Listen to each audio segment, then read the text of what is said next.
Direct Connection is made by MPT to serve all of our diverse communities and is made possible by the generous support of our members. Thank you.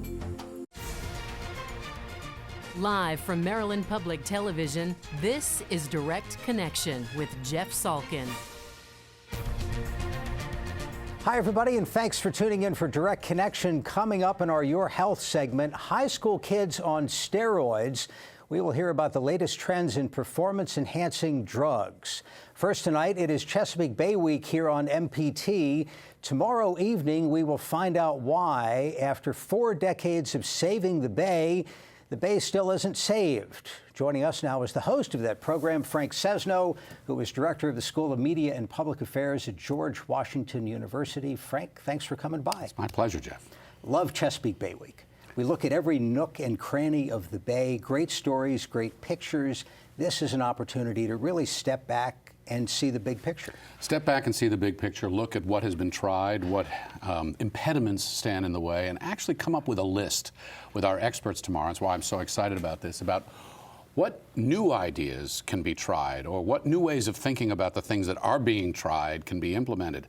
I mean, as you know, there was the deadline in 2000, it was missed to clean it up. A deadline in 2010, it was missed. The next big one is 2025, though by 2017, we're supposed to be 60% of the way there. Progress has been made, but not enough.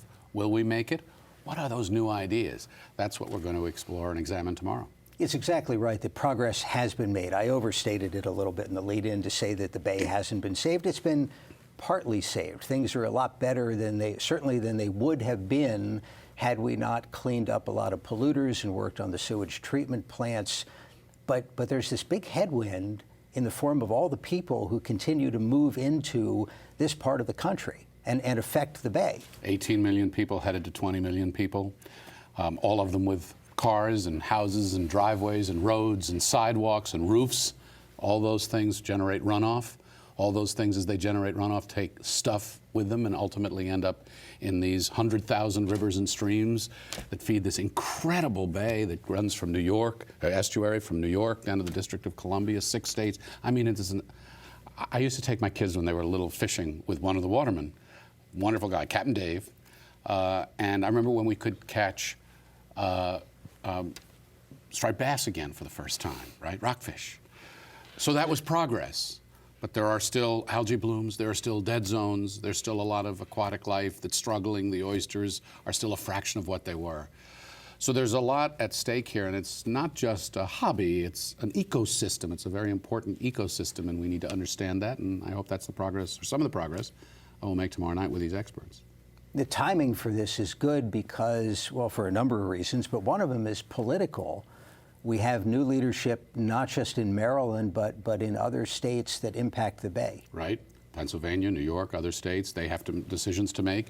The EPA, everybody's favorite or least favorite regulator, is saying, you will do these things. They're our teeth. This matters.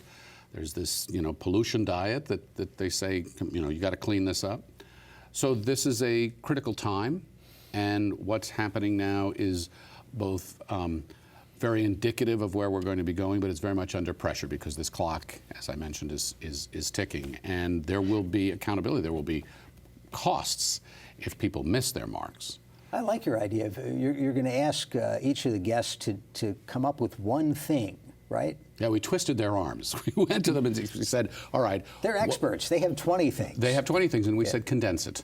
We're going to take what's your most significant impediment, and what's your single most creative idea how you'd get around that impediment, how you'd overcome that obstacle.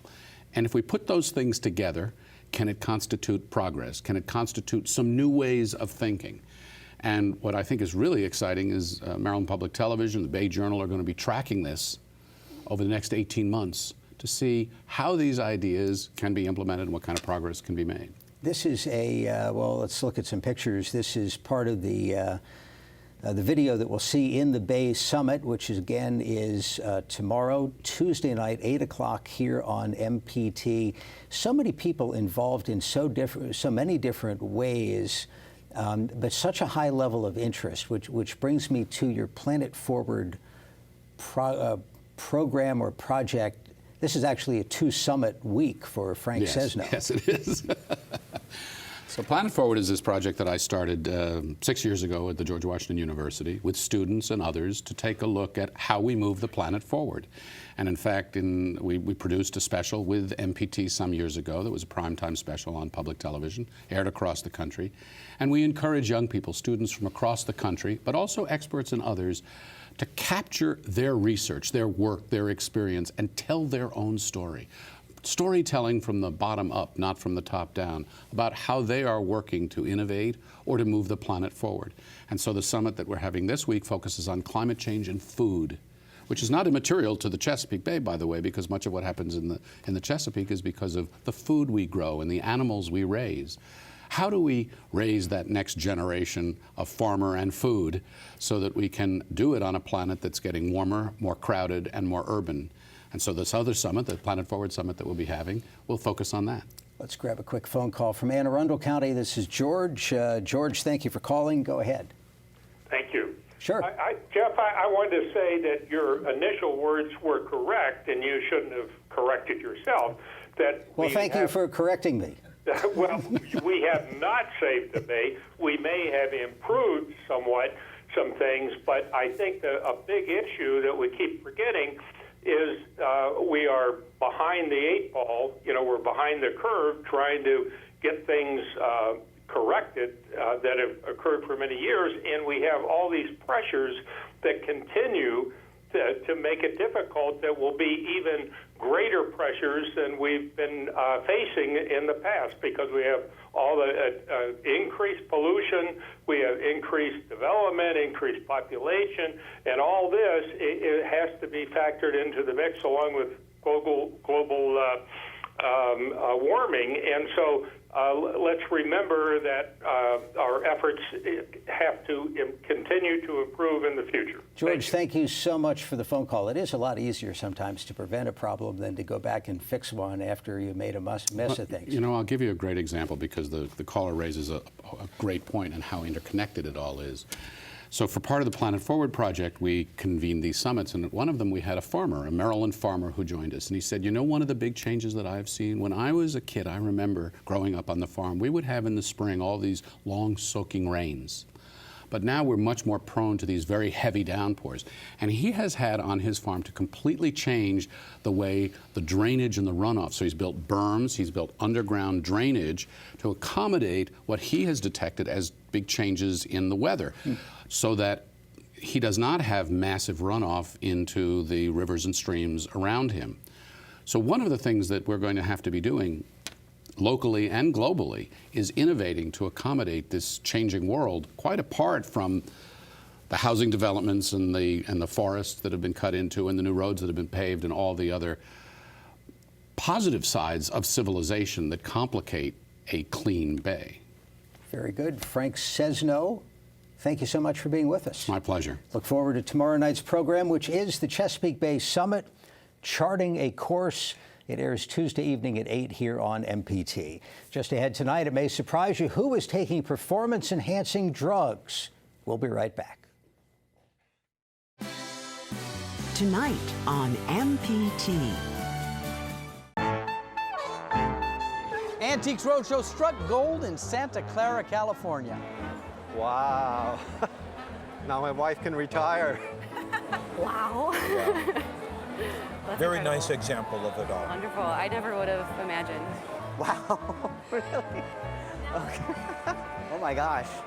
Next time from Santa Clara on Antiques Roadshow. Tonight at 8 on MPT.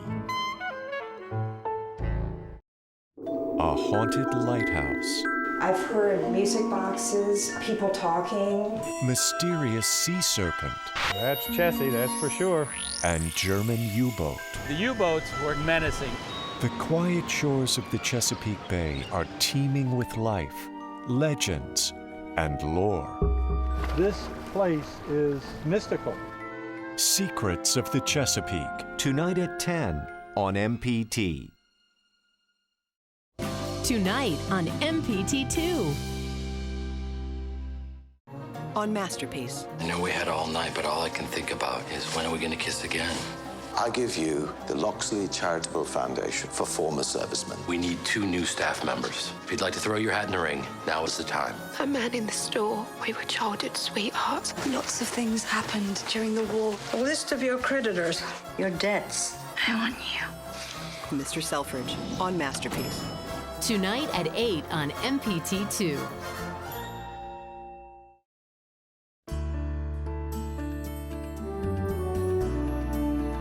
For this week's Your Health segment, we are joined by Dr. Bill Howard, Associate Clinical Professor of Surgery and Orthopedics at the University of Maryland School of Medicine, General Surgeon and Sports Medicine Physician at the University of Maryland Medical System. That is the whole thing, isn't it? And Brian Perez, who is Executive Director of Powered by Me at the University of Maryland St. Joseph Medical Center. Thanks to both of you for being with us. Jeff, good to see you again. Good to see you, sir. We want to focus on performance-enhancing drugs, which is something we've talked about before. Yep, we have. It's always in the news, whatever professional sports season it is, but we want to focus on high school kids. Yep. What are they doing? Why or what? What? Well, they're using steroids, and they're also now into human growth hormone. And what's interesting, the question comes up, is it increasing? And it turns out probably not. It's about the same numbers, between 5 and 10% of the students use. But what has changed, what's increased, is girls are using it now more than guys. Not more than, but increasing more rapidly than boys. What's changed? Well, they didn't used to use it. The girls didn't. But now they're playing more sports. They get into more colleges to play sports. They want to improve their performance. And they think it makes them look better on a certain level. Well, I hadn't thought about that. And Brian, the idea that, everybody sort of understands a professional athlete who's got a lifetime of earnings, multiples of that, a $10 million contract, a $100 million contract, depending on whether he's a little bit faster than the other guy. You understand the motivation. I hadn't thought about it in terms of the high school student pursuing that spot on the team, that scholarship. There's financial pressure as well. Yeah, I think there's a lot of pressure, and it's not just from a coach.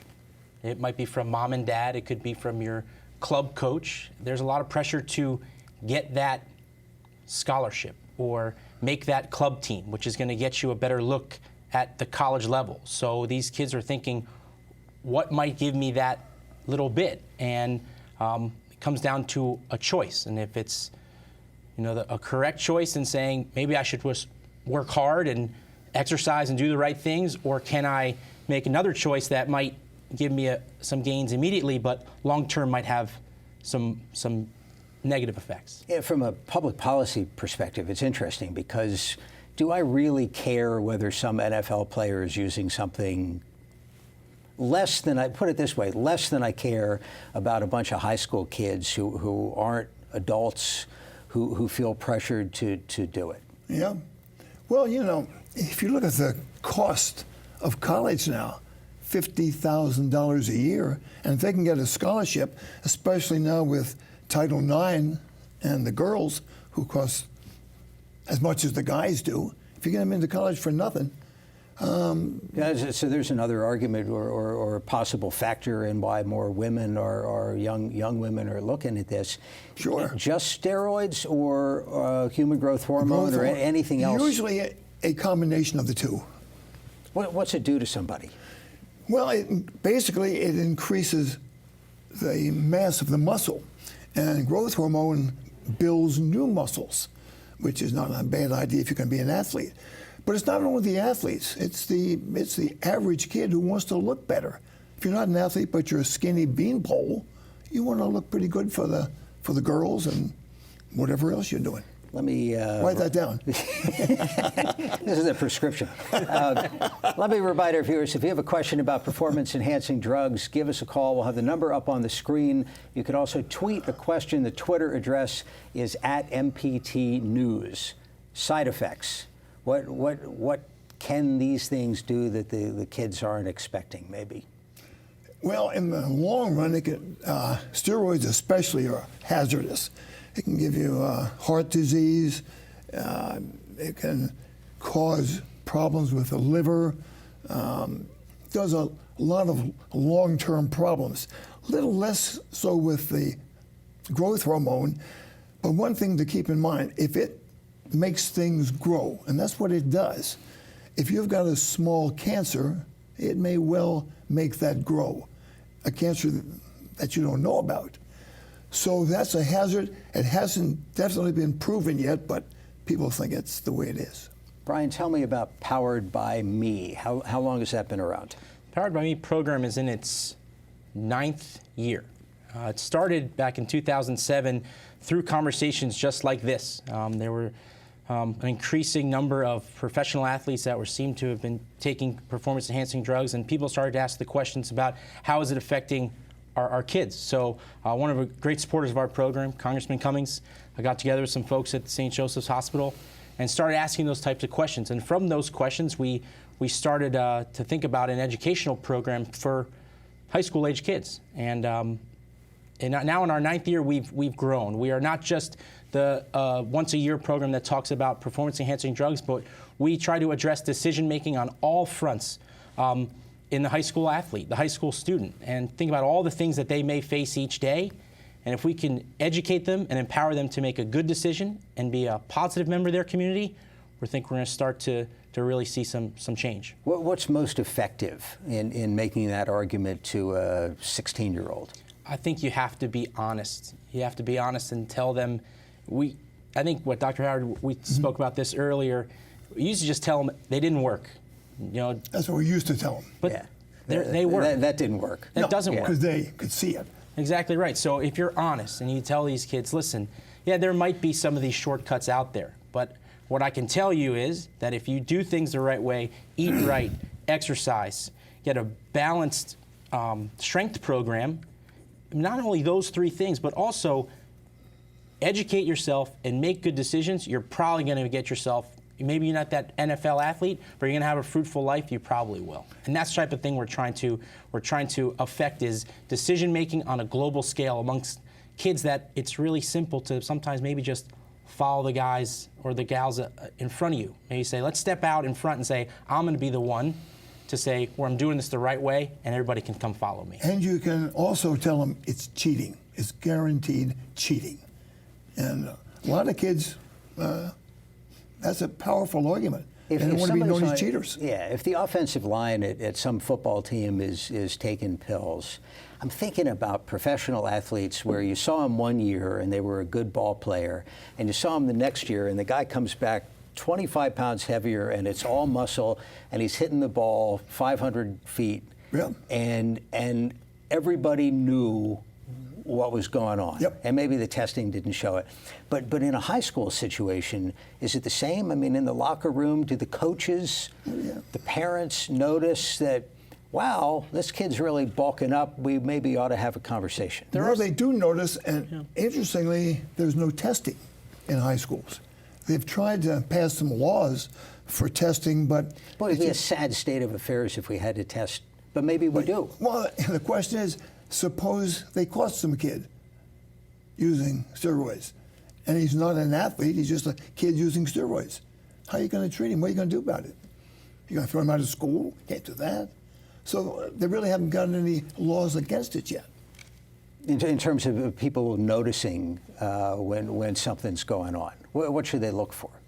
Well, definitely just a change such as just in size. You know, kids are coming back, like exactly how you said. Maybe some kid comes back over the summer and he's just 20 pounds bigger. You obviously don't immediately want to just doubt everyone and say, well, maybe they're using some sort of performance enhancer. But drastic changes, you know, in size and strength. But you also do see some of the side effects initially that we talk about, you know, acne, especially on the back, tempers, aggravation. That can be part of it too. Very short temper. Where do they get this stuff? Well, I think you can online. With the internet now, you sure, can it's get, easy.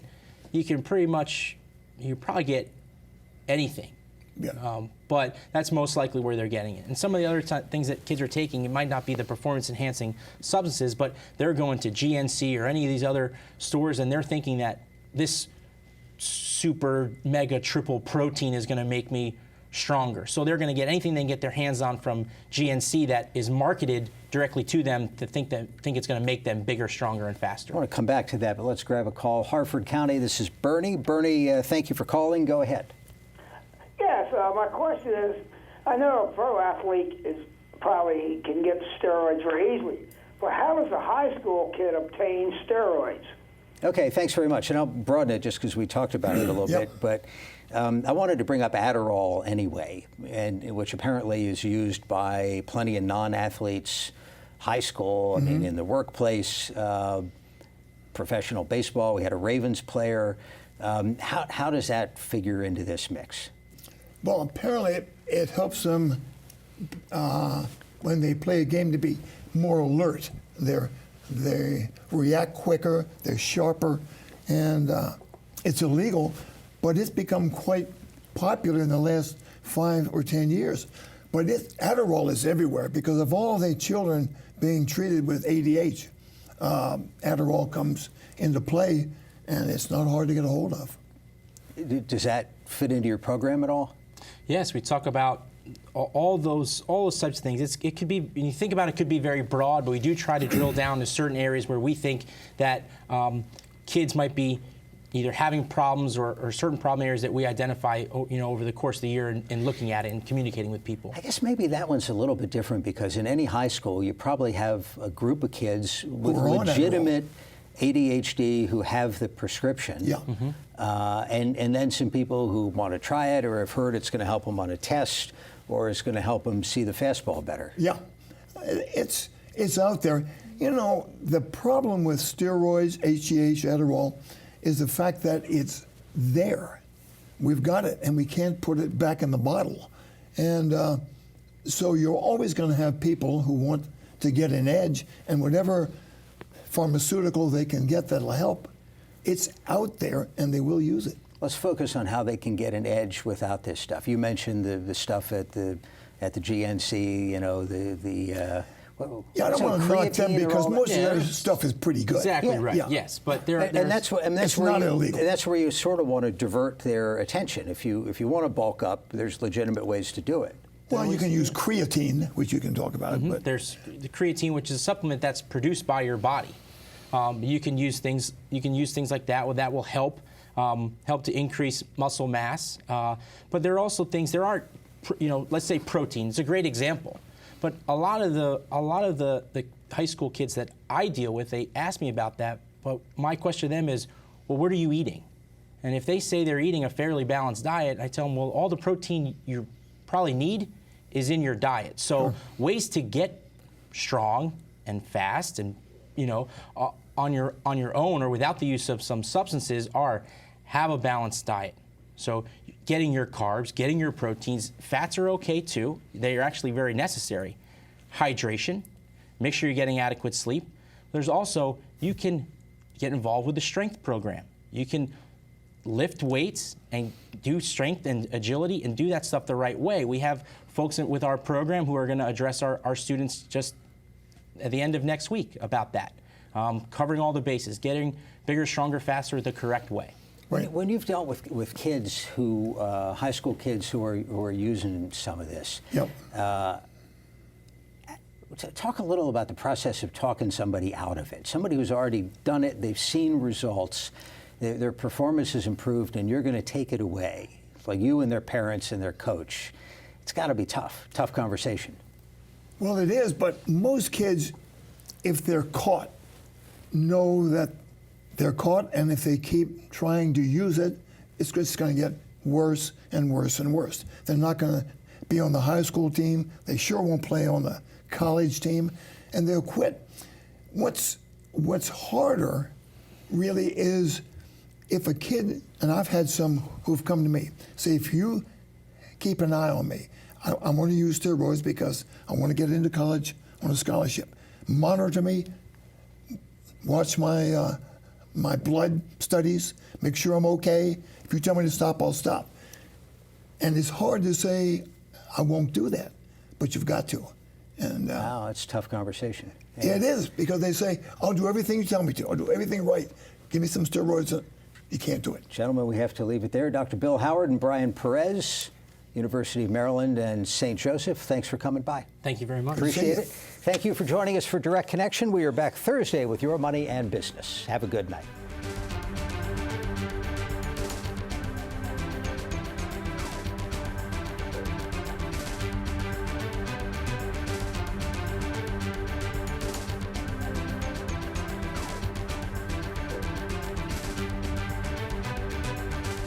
Your Health segments are a co-production of Maryland Public Television and the University of Maryland Medical System.